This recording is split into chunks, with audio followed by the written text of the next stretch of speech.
Bonjour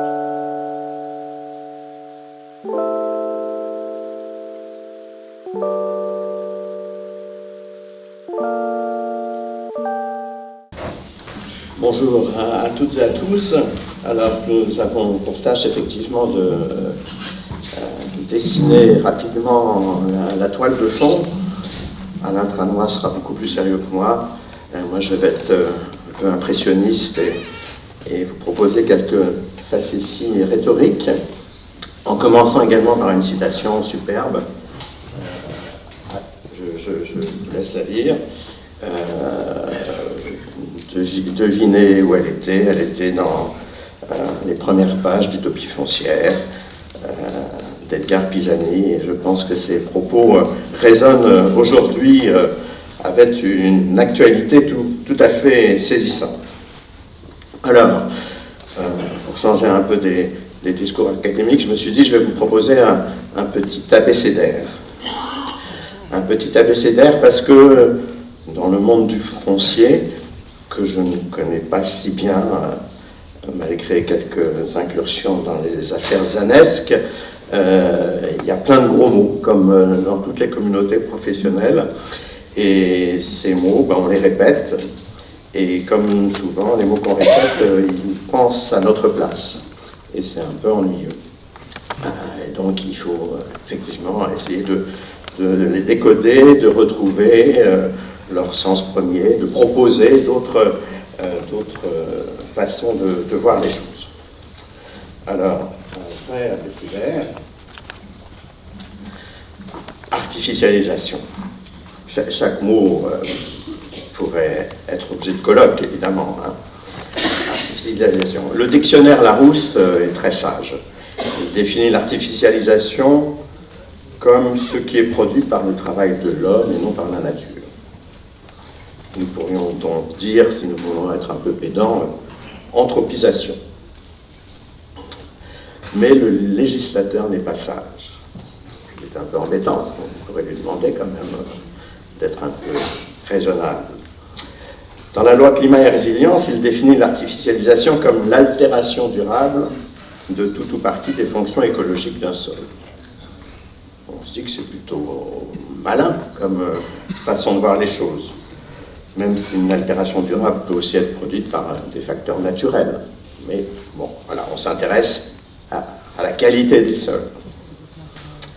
Et puis, les choses se gâtent, parce que le législateur continue en expliquant, je cite, qu'est non artificialisée une surface soit naturelle, soit végétalisée, ou utilisée à l'usage de culture.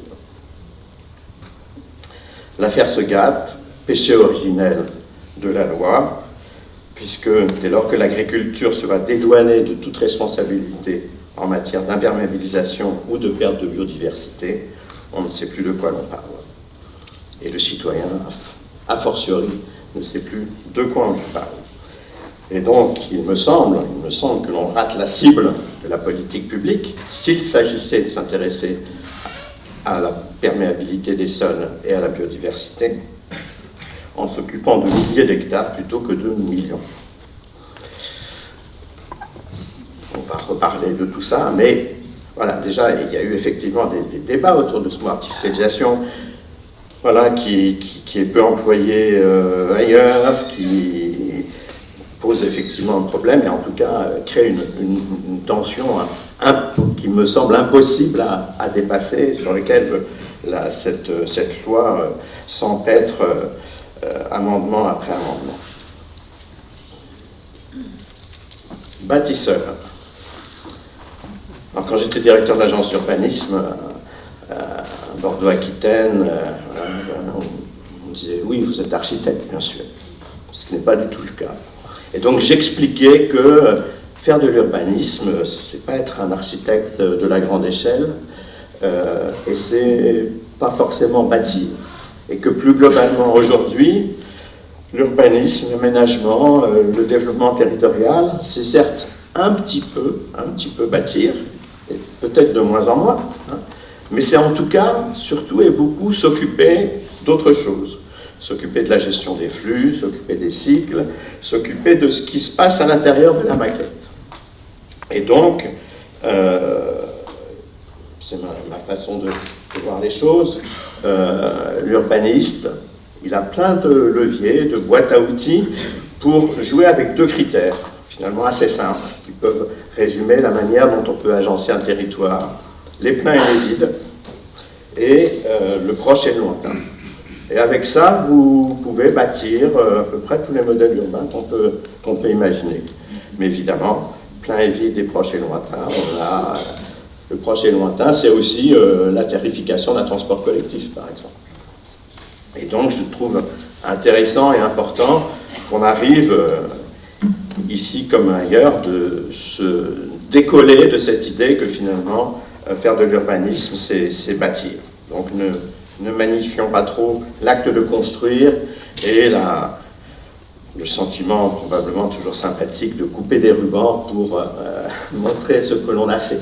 C'est un vrai sujet, c'est un vrai problème, d'une certaine manière, pour l'action publique, qui a forcément légitimité à vouloir visibiliser son action.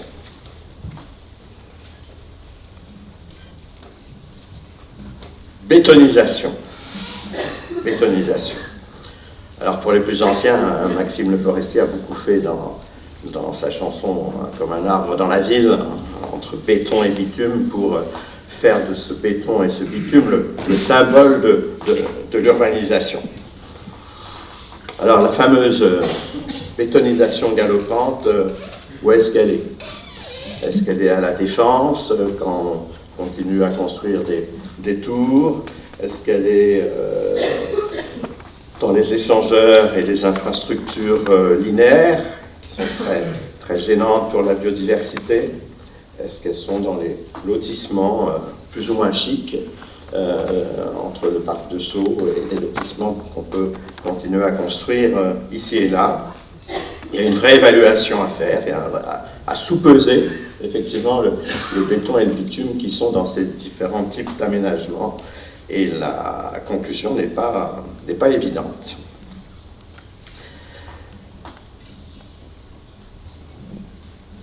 Cadastre. Alors c'est la faute aux Égyptiens. Les Égyptiens, ils voulaient que les agriculteurs retrouvent leur terre une fois les crues du Nil passées. Donc ils se sont dit, faut savoir un peu, voilà, faut mettre des limites.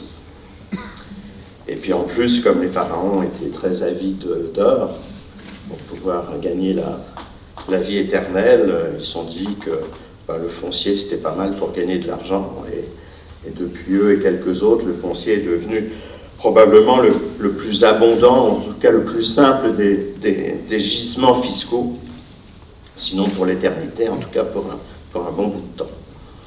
Et donc ce cadastre, là on le voit ailleurs, dans une grotte en Italie du Nord, à Belinda, moins de 1000 avant Jésus-Christ quand même. Et donc les premières cartes en fait ont été des cartes de cadastre, de parcelles. Et on peut continuer en allant jusqu'à effectivement la question de la propriété. Et puis parce que c'est un sujet dont je vous reparlerai et que je trouve extrêmement important, c'est intéressant aussi de voir que, je dirais, faute de combattants, les géomètres experts sont devenus probablement les plus omniprésents urbanistes du périurbain. Ce qui est bien pour eux, qui pourrait être intéressant s'ils acceptaient, et certains le font, de devenir de vrais aménageurs, mais c'est une vision effectivement un peu particulière de l'aménagement.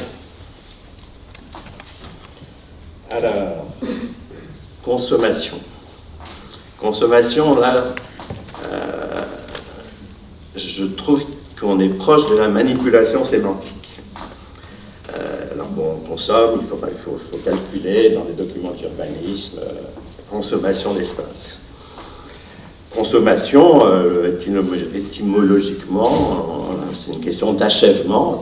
Quand on consomme, le bien ou le service ou la ressource n'existe plus. Je consomme mon temps de parole, je ne le récupérerai pas.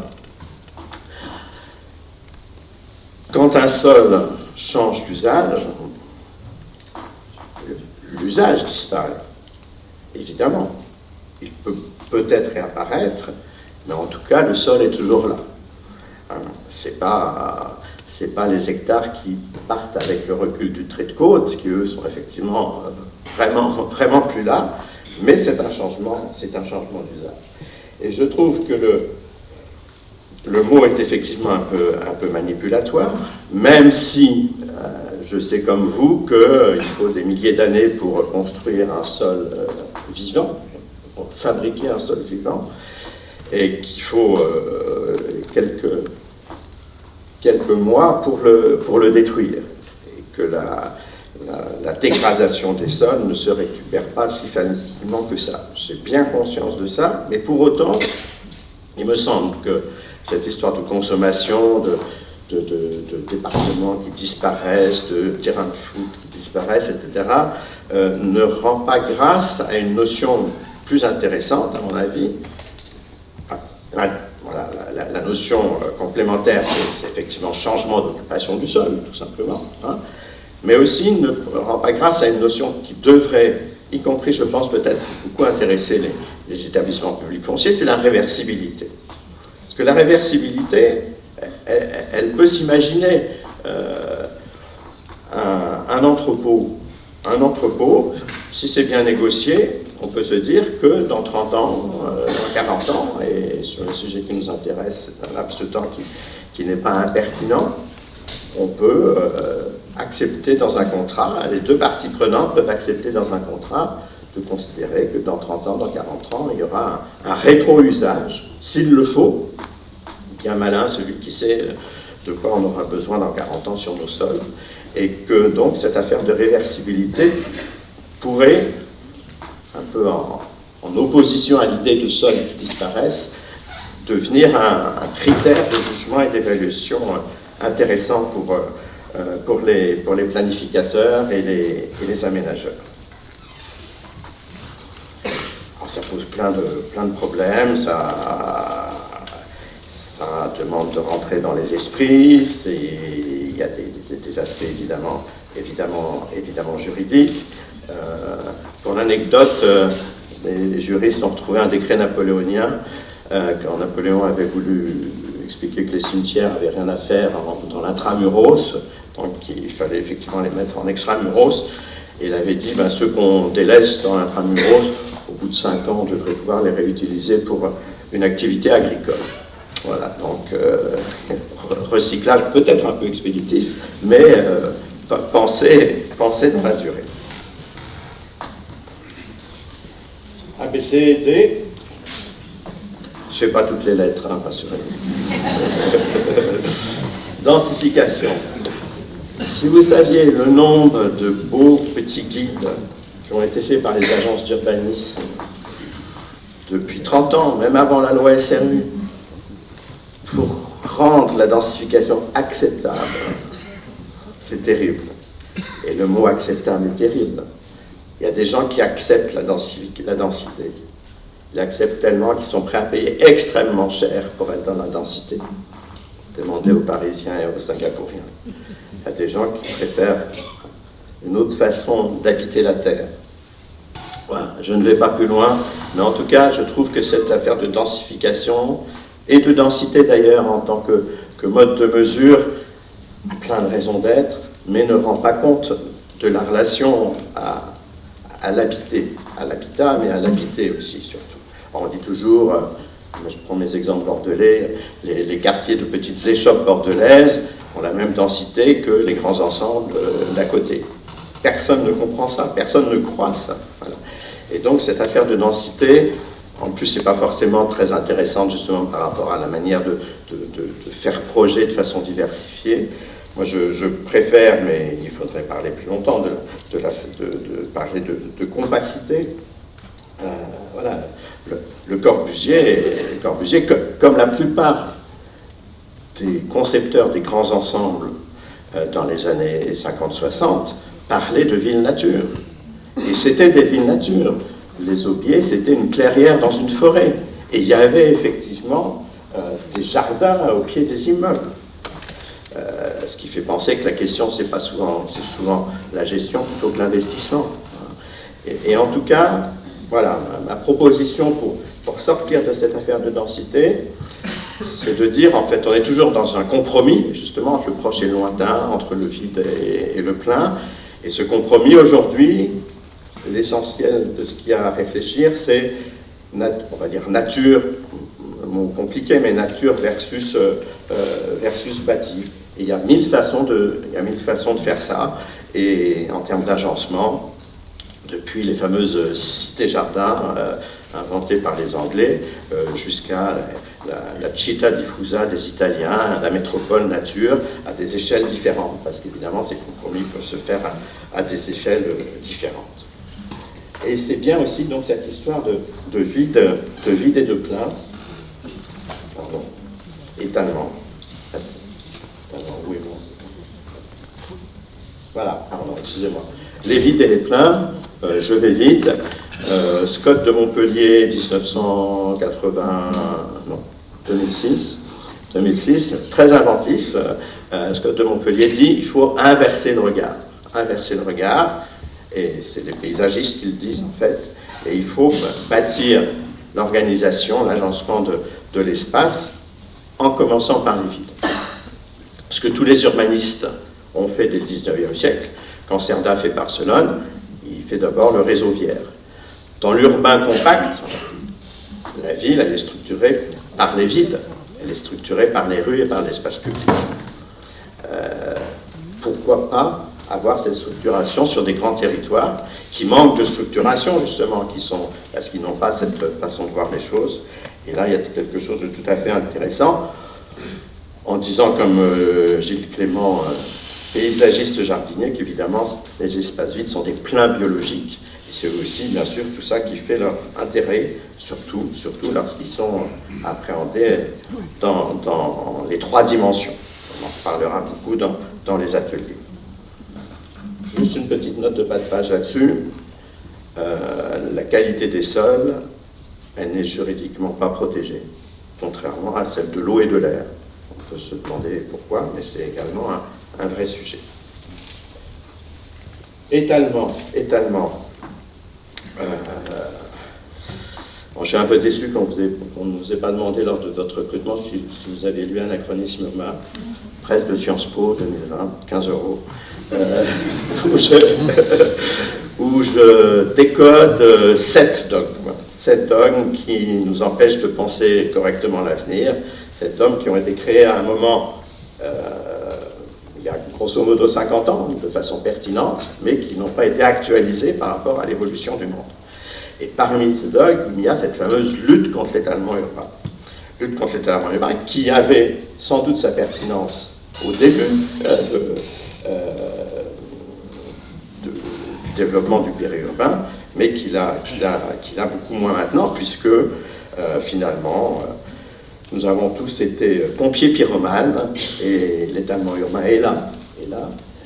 Il faut peut-être changer de slogan, et dire qu'il faut faire avec l'étalement urbain, qu'il faut probablement compacter, etc.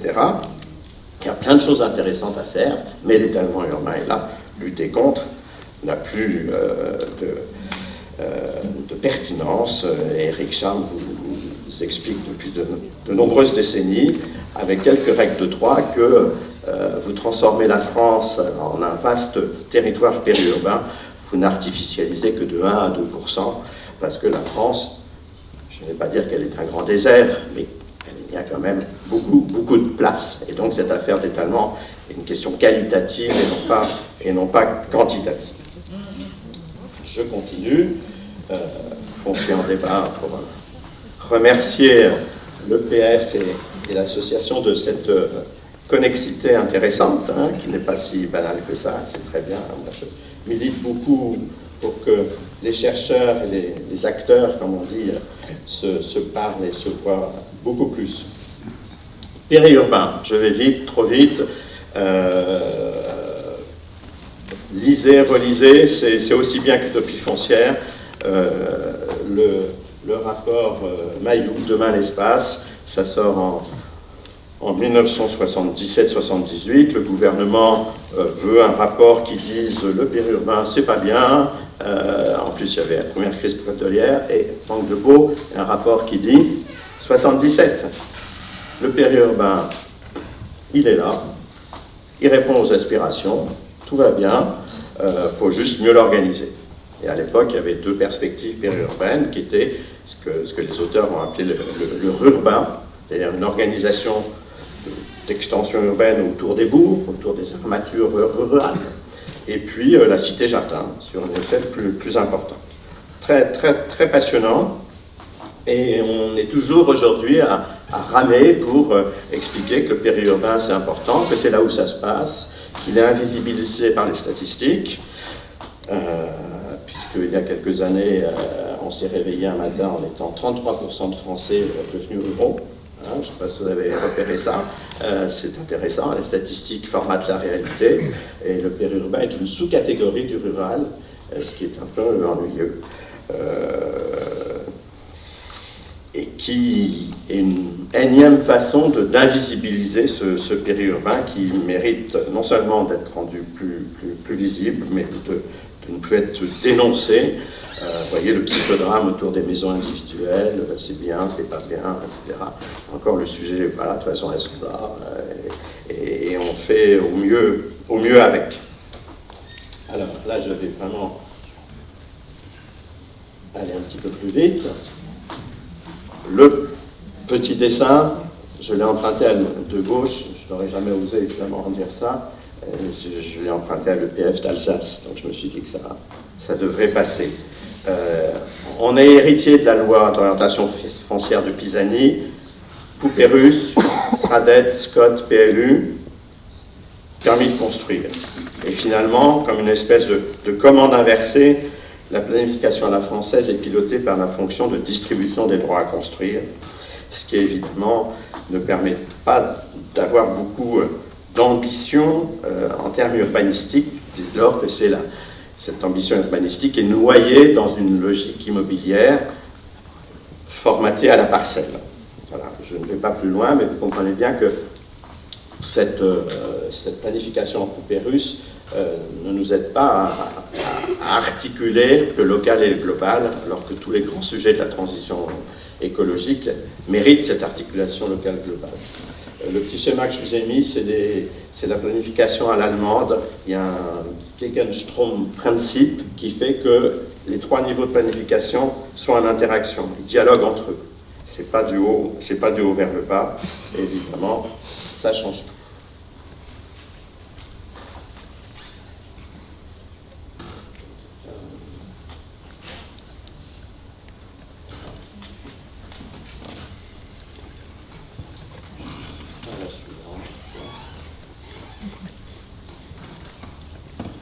Sobriété foncière, et j'en aurais fini avec mon abécédaire.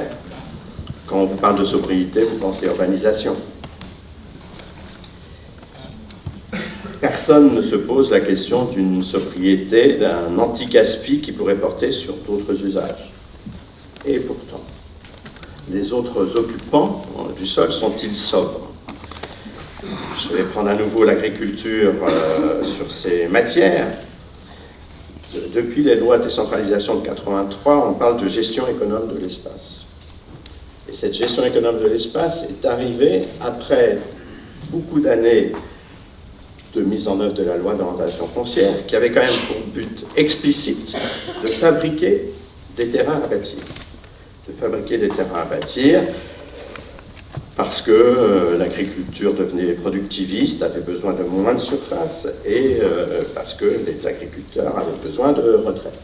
Voilà. Donc, on colle finalement deux systèmes contradictoires, l'un voulant construire du terrain à bâtir et sauver les agriculteurs, et l'autre étant dans une vision différente, mais considérant que la gestion économe de l'espace, finalement, ça ne s'applique pas à l'agriculture. L'étalement agricole, il existe. La politique agricole commune subventionne à la surface. Et j'ai une citation amusante d'un écologiste anglais en en élargissant le propos, il dit au Royaume-Uni, les humains occupent 7% des terres, les animaux d'élevage 51%. Si des extraterrestres débarquaient, ils en concluraient que la forme de vie dominante est le mouton. Je passe. Sobriété, là encore. Sobriété. Pour qui? Est-ce qu'il y a un endroit quelque part en France où on évalue les besoins en forêt, en terre agricole, en terre écolo-agricole, les surfaces pour les énergies renouvelables, etc. Il n'y a pas ça. Lausanne, je n'ai plus de temps, ça m'arrange bien.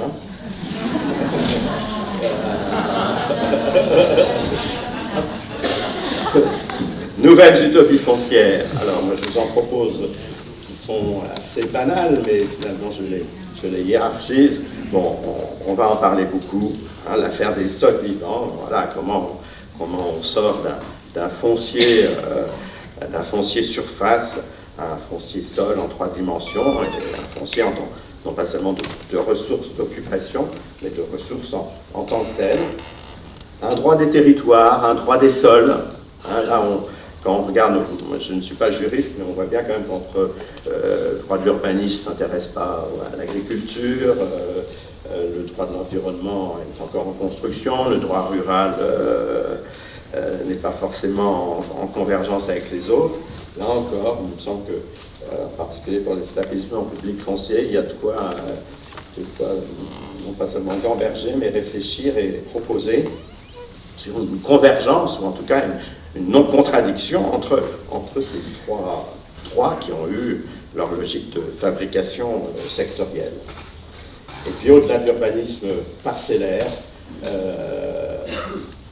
et c'est probablement beaucoup plus stratégique sur les espaces périurbains, comment est-ce qu'on sort de cette logique de la parcelle et de finalement une logique de construction et de permis de construire qui empêche d'avoir des projets territoriaux qui permettraient d'avoir des destins plus diversifiés pour ces périurbains, sachant qu'on peut considérer aujourd'hui que ce sont probablement les territoires où à la fois les enjeux et les capacités de développement sont les plus intéressantes pour la transition écologique.